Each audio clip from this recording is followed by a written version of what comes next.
اسلامی بہن کا سوال ہے، کہہ رہی ہیں کہ جہاں ہم نماز پڑھتے ہیں سامنے الماری لگی ہوئی ہے اور اس کے اوپر شیشہ ہے، تو شیشے میں عکس نظر آ رہا ہوتا ہے، تو شیشے کے سامنے نماز پڑھنے کے بارے میں دین کیا رہنمائی فرماتا ہے؟ آئینے میں جو اپنا عکس نظر آتا ہے، اس عکس کو وہ تصویر کا جو جیسے جس جگہ تصویر ہو، تعظیم کے ساتھ آویزاں ہو، تو اس جگہ نماز پڑھنے میں جو کراہت کا حکم بیان کیا جاتا ہے، وہ حکم یہاں آئینے والا نہیں ہے، کیونکہ آئینے کے اندر جو ہیں وہ عکس ہیں، وہ ثابت اور پرنٹڈ یا مجسمے والی کوئی تصویر نہیں ہوتی۔ پھر اب یہ معاملہ ہے کہ آئینے میں آئینہ سامنے ہونے کی صورت میں جو نماز پڑھی جائے گی، اگر سجدے کی طرف ہی نظر رکھی جائے اور اپنے آپ کو آئینے میں نہیں دیکھا جا رہا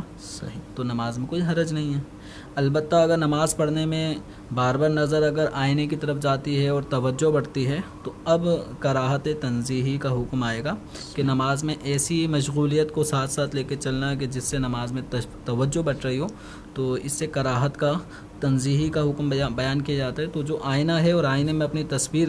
دیکھنے کی وجہ سے جو توجہ بڑھ رہی ہے، تو چاہیے کہ اس جگہ کو چینج کریں، گھر میں اور بھی جگہ ممکن ہو تو ان جگہوں پہ نماز پڑھیں جہاں نماز پڑھنے سے توجہ نہ بٹے۔ جیسے آپ نے توجہ کے حوالے سے ارشاد فرمایا، تو بعض اوقات اس طرح کے جائے نماز بھی ہوتے ہیں جس میں بہت زیادہ نقش و نگار ہوتا ہے، تو اس سے بھی بعض اوقات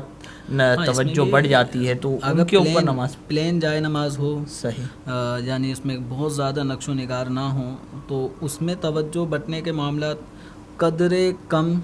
یا گویا نہیں بٹتے، لیکن جو نقش و نگار والی ہیں تو ان کے اندر توجہ بٹ رہی ہوتی ہے، ان کے ڈیزائنوں کو، پھول پتیوں کو آدمی دیکھ کر توجہ بٹنے کا کوئی بھی ذریعہ ہو،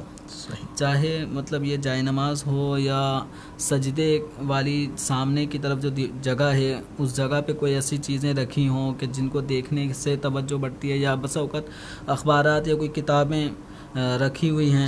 انہی کو دیکھا جا رہا ہے، پڑھ بھی رہا ہے نماز، خبریں، ہیڈنگ، وہ یہ سب چیزیں اس کی نظروں میں آ رہی ہیں، تو یہ کیا ہے، توجہ بٹنے والی صورت ہے۔ تو نمازی کو چاہیے کہ نماز پڑھنے کی جگہ